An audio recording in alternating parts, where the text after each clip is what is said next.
Rise and shine, Value Farm family. Welcome to another episode of The Farm. Yes, we are back at The Farm.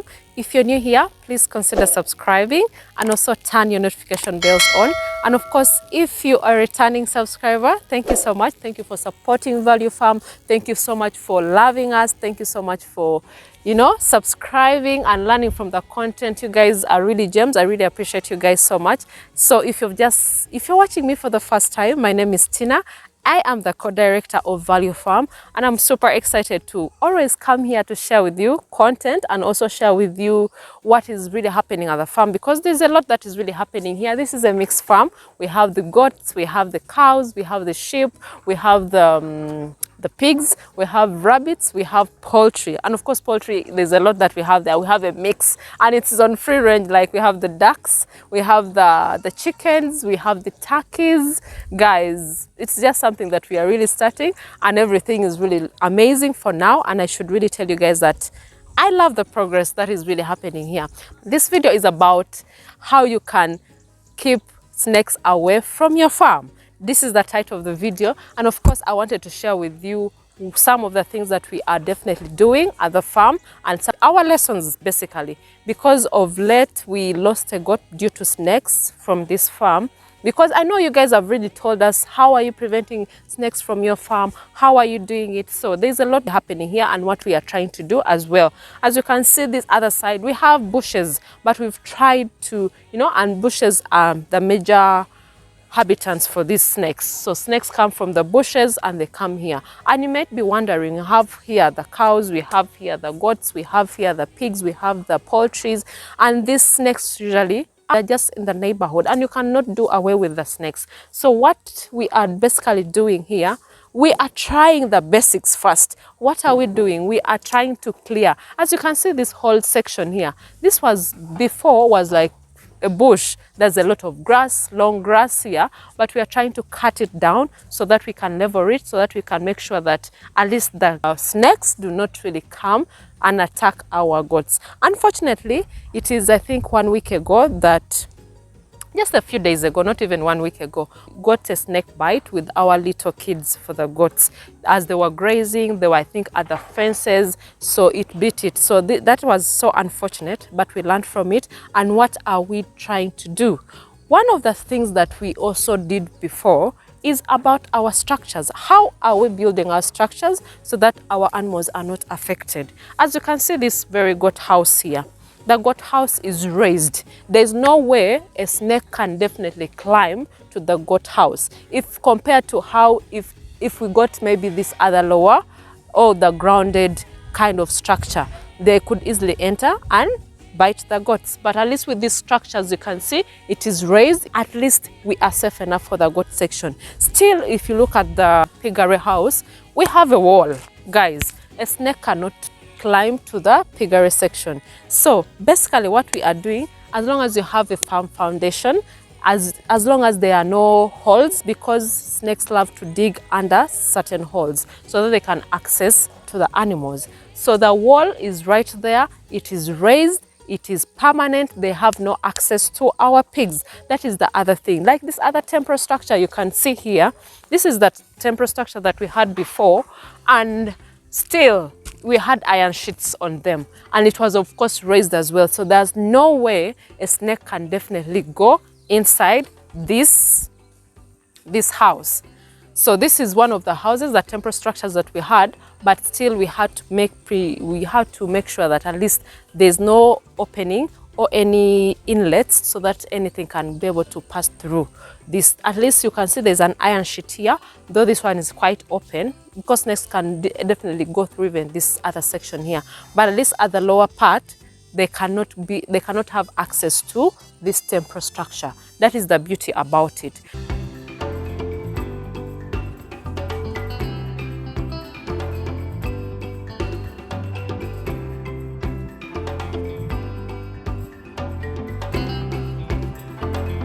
So another preventive method that we are definitely using at the farm is we have tobacco. Tobacco, this acts like a repellent. So it is just when we went to, I think, one of the farms, that we learned that tobacco is something that can also prevent snakes from coming here. So we are using tobacco as well. We have the nursery bed. We have tried to plant the seeds so that we can be able to transfer them. So that is also something that is already in plan, and we are going to make sure that we are going to plant around our structures. So in case you also have other methods or other ways of how you can prevent snakes from your farm, please leave your comments down below so that we can also know from you guys what recommendation would you give us to also learn from you guys. What should we do so that we can be able to prevent snakes from coming to the farm? And some of you are saying maybe cinnamon. Cinnamon is really good. Cinnamon powder. Do you have to spray around the building? So how do you guys really do away with snakes in your farms? Then also another thing someone was also saying was to introduce like the cats, because what attracts snakes to the farm is majorly the mice. As long as you have the animals, especially like the poultry, the mice are always there because they're leftovers, they're everywhere. So they always come there, they attract, and of course the snakes also are looking for the mice. So most of the times, if you bring in maybe a cat is also very, very advisable. And we are thinking of bringing one. What do you think about it? Because we wanted to get maybe a cat so that we can be able to also reduce the rats that we have at the farm, because these rats are unavoidable. They come from the bushes, they come here to eat. Let us know down below how you chase away snakes in your farms. So guys, another thing that you can also use is rosemary. So rosemary, some people are saying that is a good one. We already brought the seeds and we want to plant here. So we are just going to experiment. What do you think about the rosemary? Is it a good idea? Just leave your thoughts down below so that we can also learn from you guys, because you know this is our farm together, guys. We have to learn from one another. We want to see what you also have to think about what we are doing here. So guys, that is it for now. Let's hear from my partner so that we can also see what he has to say about this, and maybe our assistant. Hello again, team. Value Farm family. Welcome back. I actually wanted to take a moment to highlight something. So, based on the comments some of you have made in the past, because yes, we're still technically in the bush because we're erecting a farm that's literally in the middle of nowhere. So, what comes with going into this type of habitat, you do have natural predators, right? And for us, we have some sad news.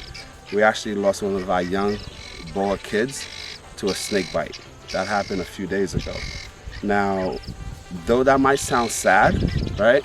And most people who's in our situation now might look for a very harsh way to deal with those predators, right? But part of being a farmer is understanding the environment that we're in, how we treat that environment and our habitat, and theoretically speaking, we're intruding on this space. Granted, farming is a necessary part of life, right? We need to grow food, we need to actually rear animals in order to survive.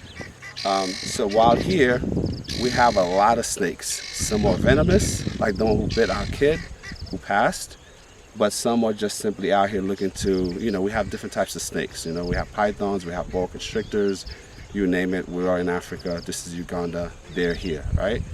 But one of the cool things about having those predators, even though yes, it does hurt when we lose one of our flocks, a member of our flock, but we also have these snakes here. They're also helping with the population control. If we were to eradicate every single snake on the farm, our rodent population would be running rampant. And so it's one of those cases where you pick your poison, right? Deal with a few losses here and there, or possibly run the risk of rodents carrying all types of worse disease that can inflict your flock in a much more negative way. So everything from the birds you see here, the owls, even some of the falcons, even some of the other native birds here, we might lose a bit of our maize, right, to those birds, but they play an important role in actually balancing the overall ecosystem. So whether you're a new farmer or intermediate level farming, you should know this stuff already, but not all of us know how to deal with it. Even with us, we actually had to learn to cope with that situation. Now, there are ways to deal with this stuff organically, right, by planting certain trees and plants, which we're going to talk about later on.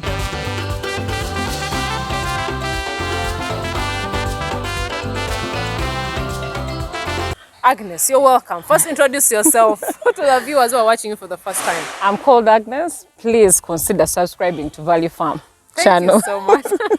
So what do you have to say about the snakes? What ways do you think? Because I already told them that we have already planned about the tobacco. Already planted. Yes. We are waiting for it to come out. Yeah. So another thing someone can use, like the first method you would think about, okay, I've seen a snake, we have killed it, we don't know if there are any others nearby. If you have a perimeter wall, try as much as to put paraffin Around it. So like for us, we are lucky that our pigs don't really come out to this side. So we actually did put paraffin around this area, but you give some meters away. So that the smell Doesn't really end. But snakes really hate the smell of paraffin. Another thing, if you want to service your car, there's always that used oil. Ask for your oil. Or you can even go to any garage and ask for this oil. This oil also is very good when it comes to chasing away snakes. Okay, that is amazing. Yeah. I didn't know about that. That one really does. So kerosene or paraffin, then also that other oil. The used oil from the used oil. servicing. Yes. Okay. Then if you can, always endeavor to plant a lot of tobacco. Okay. If you don't plant tobacco, actually buy the tobacco leaves. Okay. Because they sell them and then spread them around the areas of where the pigs are staying, whichever animals you have. Snakes don't deal with those smells. So apart from tobacco, which other plant can act as a repellent? For snakes, that's the thing they hate the most. They hate that smell of They hate tobacco. the smell. Even if you just burn it, They'll run away. they'll run away. And even what is very funny, when you're applying paraffin, make sure you've killed the snake. Okay. Yeah, because if it smells this paraffin, you runs actually do. away. Yeah, but some can want to attack you, especially the bigger ones. There's a leaf, it's called scent leaf, in Uganda normally known as mujaja. Mujaja. Okay. You try and give it to this animal. You pound it and try and, okay, normally you may not pound, but you press and it tries taking the drops. This can also react as a repellent plus charcoal to take out the poison. But I think we will realize it too late. Because we tried to cut, but it was too late. Because normally when you tie and cut, the poison can come out. But for us, it was too late in our case. Late. So we lost the kid. Yeah. That was really so sad. First, wish them a happy new year. You must wish them a happy new year. Yeah, happy new year. May your new year be blessed and may all your wishes for the new year come true. And advice for new farmers. Come to Value Farm and learn more. Subscribe. New things are coming. We're going to teach you how to make fodder and you reduce on money for feeds. For feeds. Wow. Yes. That is amazing. Because the rainy seasons are coming. Start clearing your land so you can plant your food and reduce on what? Costs. On the cost. You'll see us. I think you've already seen. We're already preparing our land. Our nurseries, because I showed them already. Like the nurseries that we prepared, because we planted the carrots. We have soya, is what I've seen, onions, tomatoes. Hey! Yeah? Hey. So our gardens are really growing so fast. I really appreciate you guys for the work. Well done. I really appreciate you guys. Like, may this year make Value Farm a better one. The best with you guys, of course. What piece of advice would you give to a farmer there for this new year? New year goals, new year for new farmers. For new farmers. The new year. The new year. What plans do you think they should have for this year? You should try and rear some chicken for eggs. Layers. Layers. Because you know with layers, if you start in January, probably in May you're collecting your money. In December you're still collecting. They're still laying. Directly? No, I'm not. You don't need to advise farmers outside there. Including us. Yes. Then also, someone should consider rearing pigs if you have the money. And if you have the money, consider open your own butcher. Yes. Because people who come to actually buy these pigs, actually, when you're the farmer, they want to really cheat you. Yeah, but and then they'll go and sell it at a higher cost. Yet you are the one who initially invested the money in. Try and look at doing a small butcher. If you can, try and partner with someone that has one. Yes. Then anyway, the other thing I would also advise farmers in the new year, please try and plant your own feeds. Feeds are really expensive, and school coming up, the price of feeds is going to really go high. So try and buy your feeds now before school opens, because the price of maize will go up because schools are opening. So now the price of feeds the demand is high. Exactly. So the farmers will also hike their price. Yes. So try and do everything now if you can. Okay. Thank you so much. So guys, as I promised you, My partner here is definitely also going to give us his view about our plans of keeping snakes away from the farm, and also a piece of advice to every farmer out there. Well, ultimately, the snakes are part of the ecosystem. As I mentioned before in past conversations off camera, ultimately you can have snakes that will most likely harm some of your animals, but then you also have those snakes, they play a very important role. So you might want to get rid of those that pose an immediate danger to you. However, they're also here to make sure that they actually help you with rodent population. True. Rodents carry a lot of diseases, and believe me, you can decide to eradicate every snake if you choose.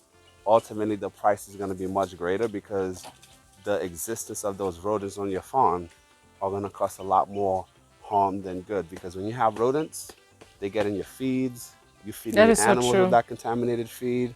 So the repercussions could be far greater. So everything from the snakes to the owls to the hawks to all the other indigenous species that exist within that ecosystem on your farm, it's important. You have to weigh the good and the bad.